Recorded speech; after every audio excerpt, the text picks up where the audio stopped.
বিসমিল্লাহির রহমানির রহিম। প্রিয় উপস্থিতি, আজকে 11 দলীয় ঐক্যের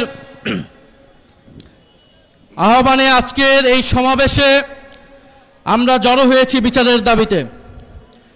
এটা আমাদের জন্য দুঃখজনক, আমাদের জন্য হতাশার যে গণ অভ্যুত্থানের 2 বছরের মাথায়ও আমাদেরকে বিচারের দাবিতে আজও রাজপথে হাজির হতে হচ্ছে।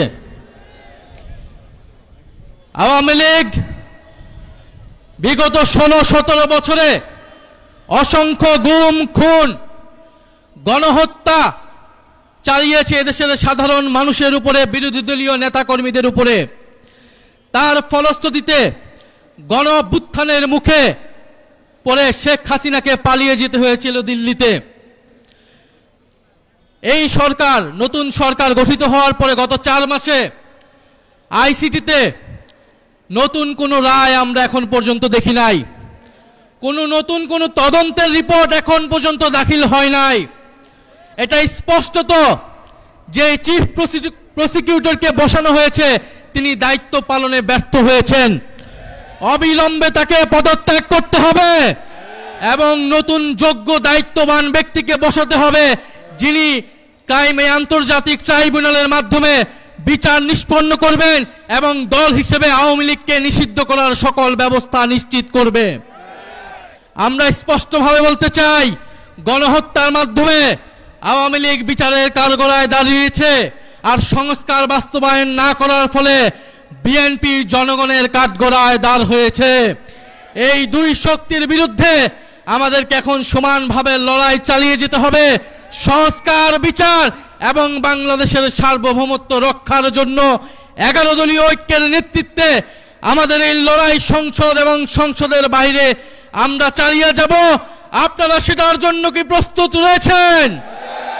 শরীফ ওসমান হাদী হত্যার বিচারকে আমরা নিশ্চিত করব ইনশাআল্লাহ। সেই সকল হত্যাকাণ্ডের বিচার আমরা নিশ্চিত করব। এবং আরেকটি কথা বলে দিতে চাই, আওয়ামী লীগ একটি ফ্যাসিস্ট, গণহত্যাকারী এবং সন্ত্রাসবাদী সংগঠন। আওয়ামী লীগ দেশের স্বাধীনতা, সার্বভৌমত্ব বিরোধী সংগঠন, যার আশ্রয় হয়েছে দিল্লিতে, কারণ আওয়ামী লীগের শেকড় রয়েছে দিল্লিতে। আওয়ামী লীগ একটি ভারতীয় পার্টিতে পরিণত হয়েছে, আগাগোড়ায় এটি একটি ভারতীয় পার্টি ছিল। ফলে আওয়ামী লীগের দেশে আসার, আওয়ামী লীগের রাজনীতি করার সুযোগ বাংলাদেশে 5ই আগস্টেই সমাপ্ত হয়েছে।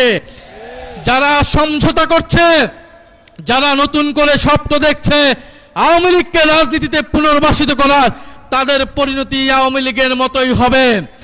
আমরা স্পষ্টভাবে বলতে চাই, আইনমন্ত্রী বিচার করা না করার কারণে তিনি স্পষ্ট ব্যর্থ হয়েছেন। স্বরাষ্ট্রমন্ত্রী নিরাপত্তা দিতে না পারায় তিনি ব্যর্থ হয়েছেন। তথ্যমন্ত্রী তিনি স্পষ্টভাবে ব্যর্থ হয়েছেন। আওয়ামী লীগের সুশীল সমাজকে তিনি মিডিয়া স্পেস দিচ্ছেন।